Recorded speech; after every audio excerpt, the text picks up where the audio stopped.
CBS 13 News is on your side at 6. Our son was assaulted by a teacher. A teacher duct taped our son's mouth. If I duct taped one of your kids' mouth shut, I wouldn't make it home and I would be in jail.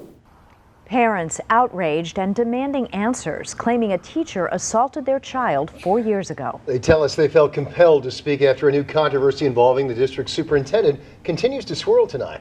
CBS 13 has team coverage of these SAD6 scandals. We start with CBS 13's Marissa Bodner, who is live with the incident that one family is now making public years later.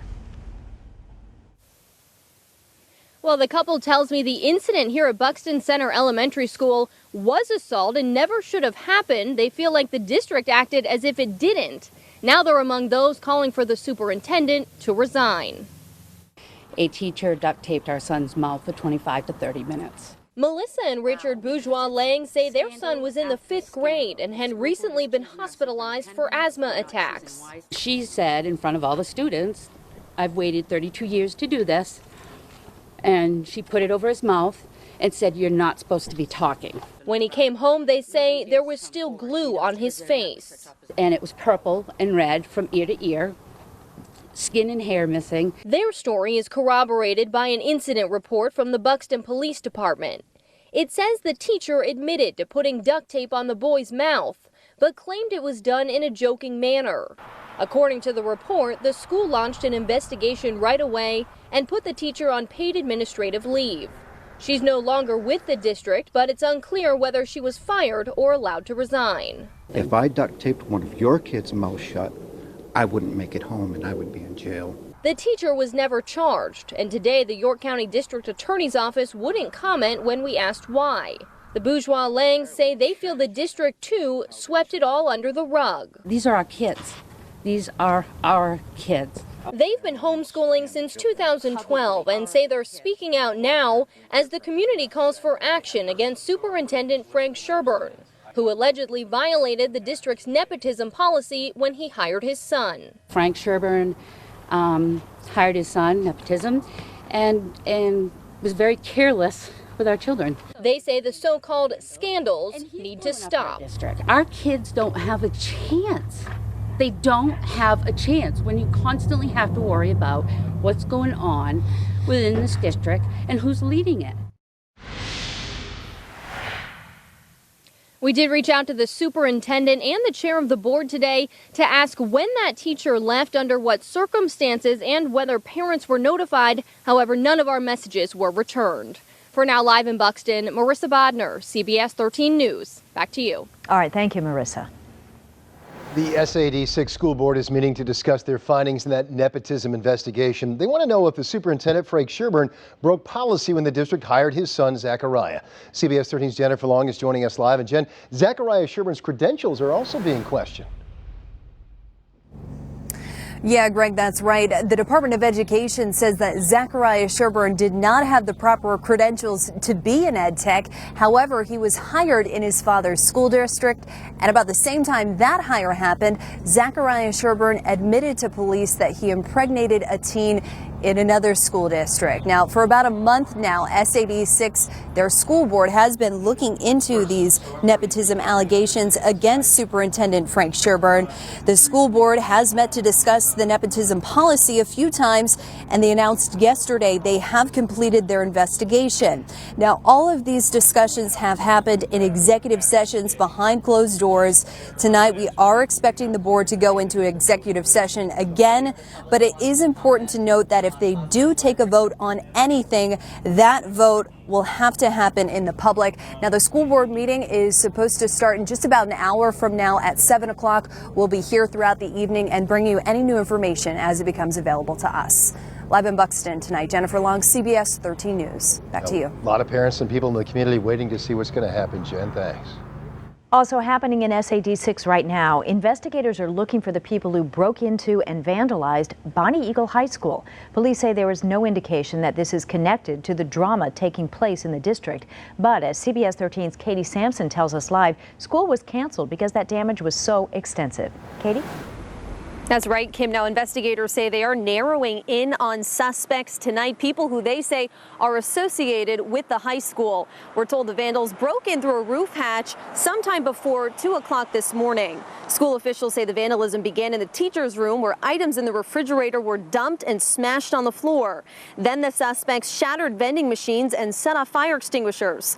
Investigators say between surveillance video and conducting interviews, they have a good idea of who's behind this, but they're not naming any suspects. Students and parents we spoke to tell us they're disappointed to see this happen. It's very unfortunate that they felt they had to go in and wreck the school to have a day off, if that's what it was, or just to get back at somebody. I'm hoping they get caught and they get punished for what they did, because it really wasn't fair to the students in the administrative district. Investigators say there are no safety concerns that they're aware of right now. School officials say they spent the day cleaning up inside the high school. They do plan to resume classes tomorrow. I did reach out for further comment from the superintendent, but did not get a response. Live at Bonnie Eagle High School, Katie Sampson at CBS 13 News. Back to you. All right, thank you, Katie. We'll continue to follow that. Sanford superintendent says his school district is dealing with a serious sexting issue right now. He says some students are sexting on school iPads and on personal smartphones. CBS 13's Brad Rogers spoke to one parent who says she caught her daughter and is now pushing the district to do something about this. I can show you off camera. I can show you everything. This addiction has taken my child. Christy LeMay's daughter is a freshman at Sanford High School, where she says sexting among students is out of control. You have kids at the high school that are in their academic classes that are sexting. LeMay showed us some of the images she found on her daughter's iPad of young people having sex. Nude filth, straight up filth. Did I pay to have the iPad? For school purposes, yes. And I also trusted that they had control. All Maine schools are required to use internet filters, but Sanford School Superintendent David Theoharides says students know ways around those filters. Our kids are smart. They're smart all around the country. The Sanford School District is now considering only allowing students to take their iPads home if they have a homework assignment. The school is also considering a lockdown on what apps students can download to their iPads. But there's a downside to that. And as soon as you start locking it down and making it tighter and tighter, it makes it harder for the teacher to be able to use it in the classroom. Now, late today, the superintendent emailed a letter to parents asking them to monitor their teenage children's computer activity and also talk to them about sexting. The superintendent also reminded parents that the school has no control over what students may be doing with their smartphones. We are live in Sanford. Brad Rogers, CBS 13 News. Greg? All right, very troubling indeed, Brad. Thanks. Recycling facility just goes up in flames in Elliott. This fire broke out at Aggregate Recycling Corporation along Route 236. Heavy black smoke from the burning construction debris could be seen for miles. Workers say heavy equipment burned as well. A limited water supply made fighting this fire especially difficult. Crews say they had to use tanker trucks from several communities. Fire chief accused of starting a brush fire in Old Orchard Beach is now out on bail.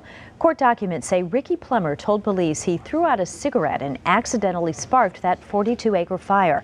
But police say surveillance video obtained by CBS 13 yesterday tells a different story. Plummer is charged with arson. Hit by a motorcycle and thrown across the road. The victim of a hit-and-run crash in downtown Portland is talking only to CBS 13 tonight. I-Team reporter John Chrysos is downtown now with the exclusive new details in this case. John? The victim in this case tells me she was walking here near the Civic Center trying to cross the road when a motorcycle came down that hill and slammed right into her and a friend. My body kind of just went into shock.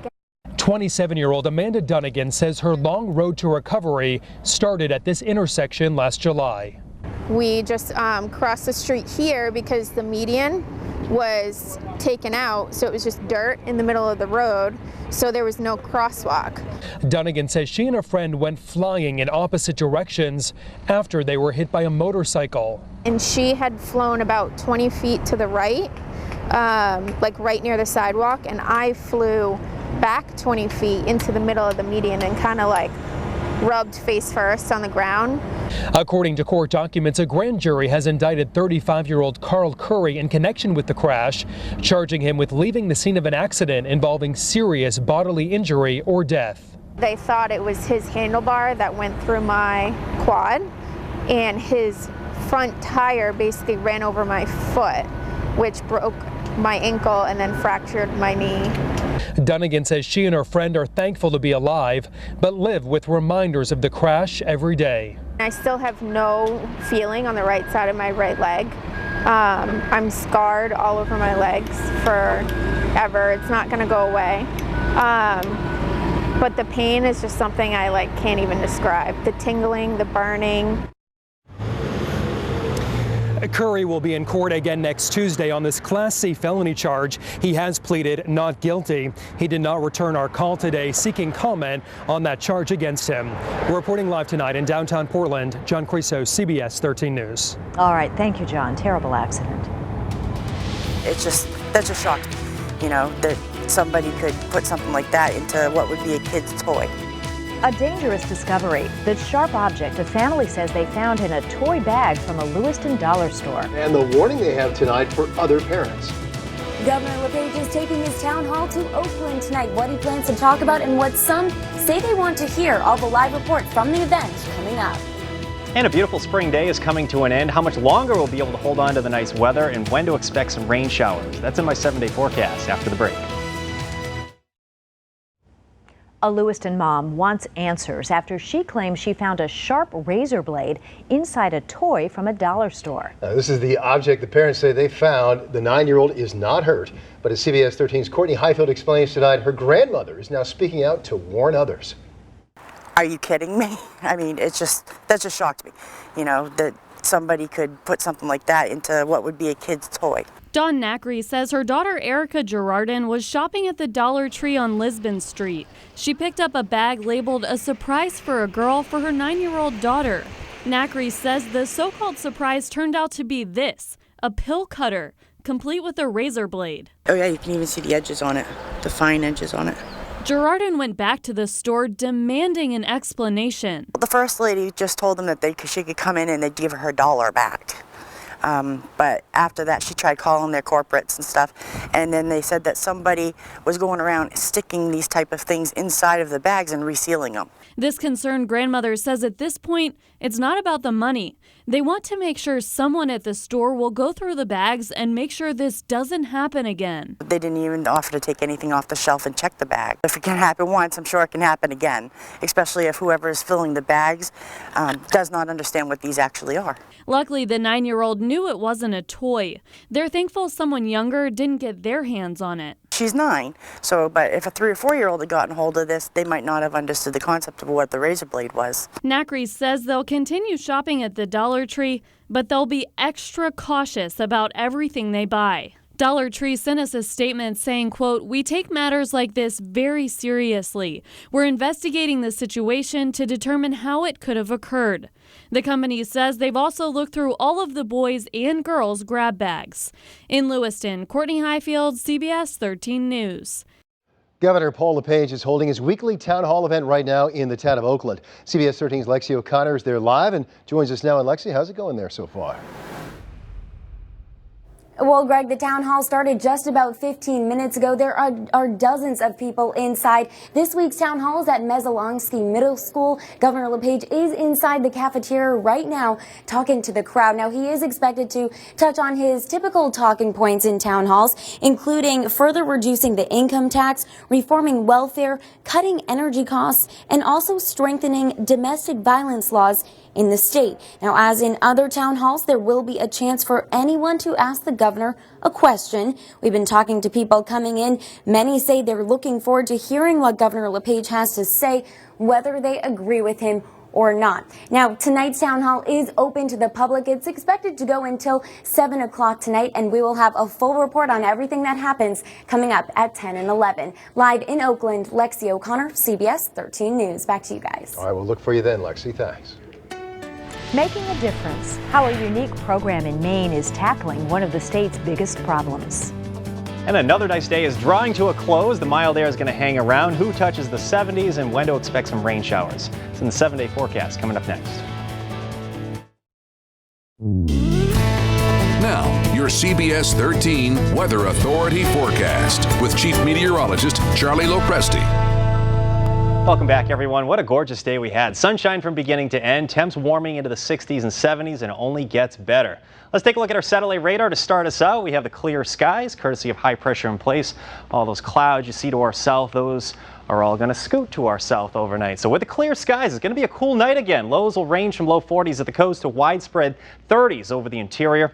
Time lapse from our Raymond Skycam shows a nice clear sky with just a few fair weather clouds at times. Flowers are up. We have clear skies like this. It's fantastic. Barbara, one of our viewers, sending in this nice photo of the violets. They're out. The jumping jacks are out as well. This one from Mary, another nice viewer photo. CBS 13's very own Scott D'Episcopo sending in this dandelion field right here.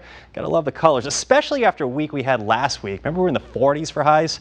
This week is so much better, isn't it? We have a live look from our Portland Skycam now. 65 miles to the west, we have the summit of Mount Washington. Pretty impressive there. Up on Mount Washington, they had a visibility of 130 miles today. Incredible stuff. Now, the air temperature in Portland is 63 degrees. The wind has turned on shore. We have a south to southeast wind at about 10 miles per hour. You can see that more prevalent down in Kennebunkport. We're at 55 degrees there. Nice day for a walk on the beach, perhaps. But farther inland, it's quite a bit warmer. Low 70s still back in Raymond. This time of year, it's great to see some of the snow still over the higher peaks. That's looking at Mount Washington from Wildcat Mountain. Now, projected lows tonight will be in the 30s over inland towns where a patchy frost is possible. We should bottom out low 40s at the immediate coastline. High pressure stays in control of our weather. That means we'll have the sun again tomorrow. All those showers will scoot off to our south. Remember, last night we had all that severe weather down in Oklahoma. Well, tonight's severe weather is down into Kentucky. Each one of those little red boxes right there, those are tornado warnings. So more severe weather is occurring well off to our south and west. In fact, tornadoes already touching down in Kentucky. This is one of them right there. Of course, last night we had tornadoes touching down in Oklahoma, several tornadoes, in fact. Closer to home, nothing but clear skies. In vacation land, we'll enjoy the sunshine tomorrow, starting in the 40s and low 50s. We're out of the gates at 7 a.m. with temps near 50 degrees. I think highs tomorrow will make it back into the upper 60s. Tomorrow's normal high is about 62. We'll be a few degrees above that for not only tomorrow, but Thursday as well. 1 o'clock in the afternoon. A feeble sea breeze may try to get going, but look at inland towns. You head 20, 30 miles inland. We should be in the mid 70s. It looks quite nice. We'll start with some sunshine on Friday. Notice the clouds and the increase. And right behind me, we have a round of rain that arrives by Friday evening. So any wet weather holds off until Friday evening and more so Friday night. Saturday will feature the chance for a shower in the morning. Other than that, we should have partly sunny skies with temps ranging from 60s at the coastline to low 70s inland.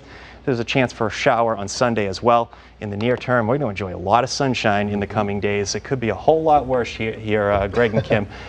71 years ago tonight, we had 7 inches of snow in Portland. Oh, that would really hurt. Yeah, that would really hurt at this point. We don't have to even go back that far, though. I think just last week was much worse than this. So. It was. Yeah, we've come a long way since like Sunday. Exactly. Thanks, Charlie. A unique program in Maine is tackling teen substance abuse. Here at Lilybrook Farm in Hollis, teens from the Day One Residential Treatment Program in Buxton are offered equine therapy. The teens in the program say building a relationship with their horse helps with their confidence, self-esteem, and sense of responsibility. It also helps with emotions. And really across the board, 100%, I see these kids calm down when they're with the horse.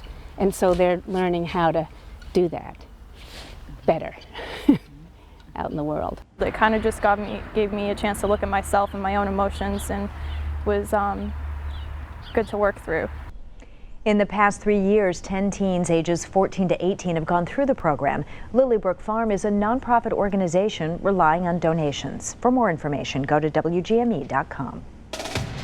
The OA Centers for Orthopedic Sports Report is next. Portland and Marshwood meeting on the high school diamond tonight. The one team looking to stay undefeated. Plus, it's tourney time for the USM baseball team. The one Husky who has plenty of bark and bite. Next at Sports.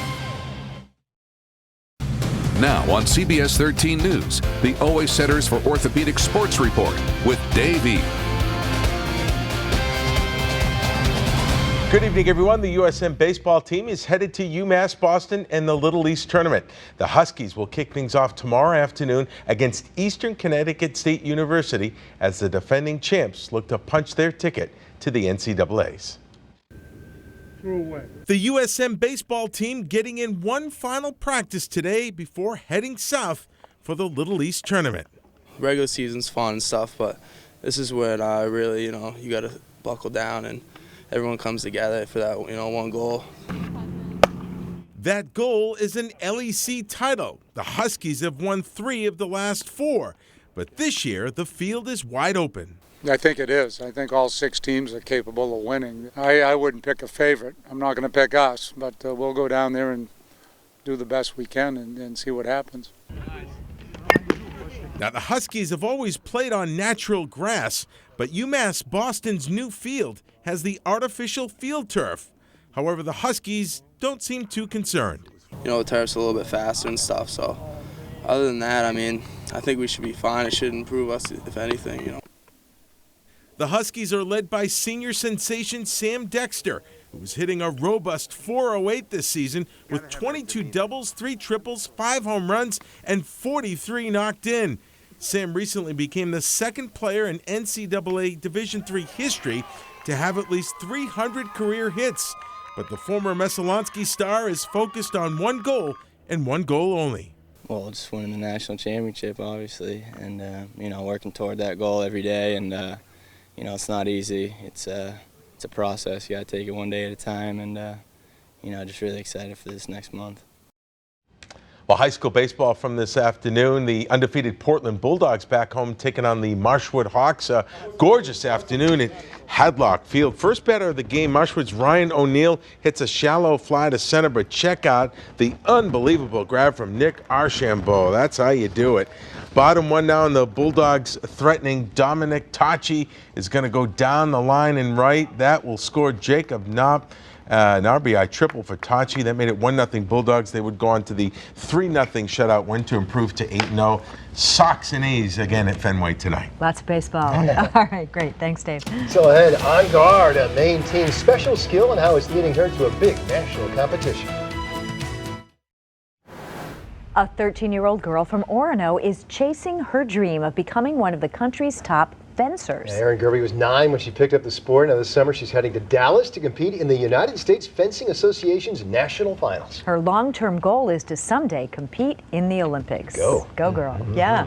Nice day, Charlie, and another one on the way. More nice weather's on the way. A live look from our Portland sky cam, 65 miles to the west. We have Mount Washington there. We have the clear skies with the sun setting just before 8 o'clock tonight. Tomorrow, look for sun, 60s and low 70s again. So quite pleasant through the end of the week. Get used to this. Yes. All right, thanks, Charlie. Nice. We're going to leave you tonight with another sign of spring. This mother duck and her ducklings waddling their way through our parking lot this afternoon. There they go. Safely got to the other side as well.